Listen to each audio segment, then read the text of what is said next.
Alors ça, c'est inadmissible. Oh. Des légions d'imbéciles. Alors ça m'a énervé toute la journée, je vous le dis. Hier, dans le Gogo Gossip, on vous parlait de Gad Elmaleh, qui sera le prochain invité d'une Ambition Intime avec Karine Le Marchand. Et c'est vrai qu'ils avaient l'air de bien s'entendre sur la bande-annonce. Bien sûr, on n'a jamais dit qu'ils étaient ensemble. Ils sont super potes, c'est ce qu'on a dit hier. Et visiblement, Karine Le Marchand n'a pas trop kiffé le débat. Je vais vous dire dans un instant ce qu'elle a posté cet après-midi sur les réseaux sociaux. Mais d'abord, on regarde ce que vous avez dit, Kelly et Mathieu. Et je vous dis, quand vous voyez, il y a un truc qui va pas. Je vous le dis tout le temps. Là, c'était extrêmement sympathique. Franchement, je vois pas où est le mal. Et Karine, elle est montée dans les tours. Je vais lui répondre dans un instant. À chaque fois, avec un people, elle s'est plantée. Et elle va se planter aussi, ça s'appelle Fréquence Star. Moi, je pense que ça va marcher avec Gad. Mais c'est Fréquence Star, on s'en fout, elle l'a fait avec du boss, ça n'a pas marché non plus. Ouais. Si on peut parler un petit peu d'amour sur ce plateau, parce qu'en vrai, là, on parlait pas de ça, on parlait de leur attachement. Vous voulez parler de quoi? Moi, je voulais vous dire que juste une chose, Gad Elmaleh, c'est pas sa cam, c'est sûr. C'est sûr à 100%. Elle aime les choses passionnelles, les gens sulfureux. Il est trop propre, il est beaucoup trop lisse, il a les yeux bleus, il a la police. Enfin, c'est pas intéressant pour elle. Mais elle va où, elle? On va lui demander à Gad, c'est mon frère. Hein, oui, mais je sais que ça n'ira pas. Mais même lui, je crois que c'est de l'amitié. Elle se leurre avec cette personne. Mais l'amitié entre ces garçons, ça existe. Regardez, on parle pas d'amitié, là. C'est de la promotion intelligente. Oui, c'est malin. Alors, Karine Le Marchand, alors... Non, d'abord, je vais te dire sa réponse, s'il vous plaît. Je vais dire sa réponse. Parce que juste avant ça, j'ai dit son émission est super, il faudra en faire quelques numéros seulement parce qu'elle a produit une super émission. Voilà ce que j'ai dit. Alors, on a toujours été très sympathique avec elle dans l'émission. Et là, elle s'est lâchée. Je sais pas ce qu'elle a, elle doit être nerveuse en ce moment, Karine Le Marchand. Les réseaux sociaux ont donné le droit à la parole à des légions d'imbéciles qui, avant de parler cobards, après un verre de vin, ils ne causaient aucun tort à la collectivité. On les faisait taire tout de suite, alors qu'aujourd'hui, ils ont le même droit de parole qu'un prix Nobel. C'est l'invasion des imbéciles. Alors, traiter d'imbéciles... Kelly Vedovelli et Mathieu Delormeau, pour les connaître un petit peu, Karine, et pour te connaître un peu, ils sont beaucoup plus intelligents que toi. Déjà, je te le dis. Donc moi, je prendrai toujours la défense de mes chroniqueurs.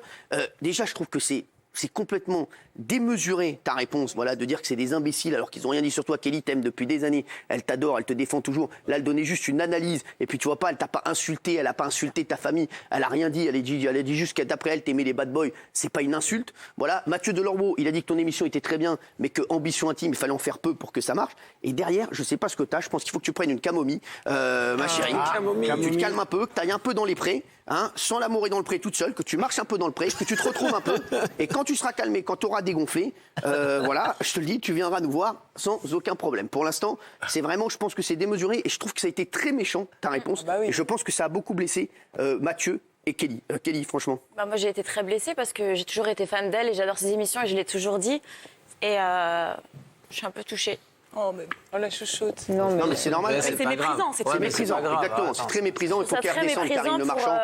C'est bon, c'est gratuit, c'est méchant. C'est pas du tout ce qu'on veut faire ici. Nous, ici, on n'est jamais méchants. Et on ne sera jamais méchants. On veut rigoler. Juste, on a donné son avis. On n'a jamais dit que tu étais avec un tel. Je l'ai pas critiqué. En plus, j'ai dit qu'elle aimait les bad boys. Parce qu'elle aime pas qu'on pense pour elle. C'est pour ça qu'elle a fait que ça. Alors, si elle veut pas qu'on pense pour elle, elle arrête de faire de la télé, reste chez elle et puis elle devient gardienne.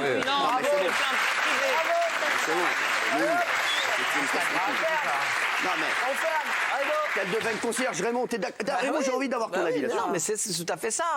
Elle veut pas qu'on pense pour elle. On est là, on rigole, on est entre nous, on rigole avec les gens qui nous regardent, qui ont besoin de se distraire le soir. On va pas arriver là à parler de politique, de trucs chiants. On essaye de tourner ça à la rigolade. Là, elle dit les réseaux sociaux, c'était pas sur un réseau social, c'était là déjà. Et elle insulte les gens des réseaux sociaux. Et elle est sur Insta, sur les réseaux sociaux. Moi, j'ai envie de dire, et elle se met en scène en permanence, j'ai envie de dire les gens de Insta, elle vous a insulté. Regardez bien le message, c'est vous qu'elle insulte. Alors, elle a repris une situation d'Umberto Eco, mais on s'en fout.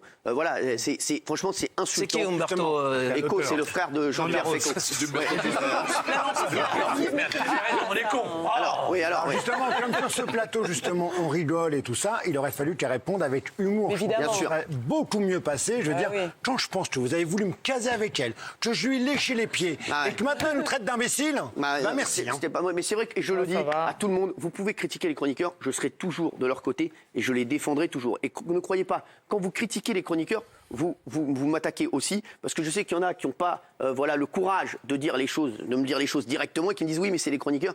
Sachez que les chroniqueurs et moi, c'est pareil. Voilà, je vous le dis. Donc si vous critiquez un chroniqueur, vous me critiquez également. Tu vois, deux salles, deux ambiances, Kev Adams ont fait la vanne quand tu dis c'est plus mon pote. Le lendemain, il fait un truc qui est extraordinaire.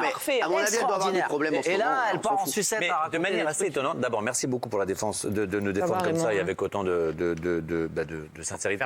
Après, je crois, pour prendre sa défense à elle, je fais partie de ces gens, à mon avis, qui n'ont pas regardé l'émission. C'est ça. Et vous avez toujours deux, trois cons pour vous dire, t'as vu ce qu'ils ont dit, et pour te chauffer et te raconter un truc débile, tu t'énerves. Parce que si elle avait vu l'émission, ça aurait été impossible de faire un truc, de marquer un truc aussi méchant, alors que Kelly était toute mignonne en disant elle aime les bad boys, elle est jolie, et moi j'ai dit son émission est top. Donc il y a encore deux, trois cons qui lui ont dit.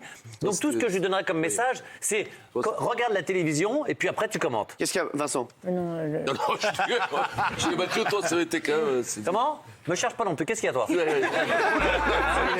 Allez, on clôture le débat là-dessus. On espère qu'elle va aller mieux, qu'elle va redescendre, voilà, et qu'elle fera des excuses à Kelly et à Mathieu. Parce que sur Instagram, elle l'a marqué sur Instagram uniquement. Et quand on veut par hasard lui répondre ou marquer, il y a marqué commentaire bloqué. Donc on peut même pas lui répondre. Ça c'est lâche. Elle t'insulte et elle bloque tout. On espère qu'elle aura. Elle n'est pas lâche. Arrête toi, elle est sur un site, on a compris que tu la défendais. Non mais voilà, elle est peut-être nerveuse en ce moment. Elle a fait une erreur, ça arrive à tout le monde. Voilà, on va en parler d'autres erreurs qui ont été faites d'ailleurs dans un instant. Mais pour le moment, Karine Le Marchand, voilà, elle sera la bienvenue quand elle se sera excusée. Et bien entendu, pour l'instant, elle est blacklistée de toutes nos émissions, bien entendu.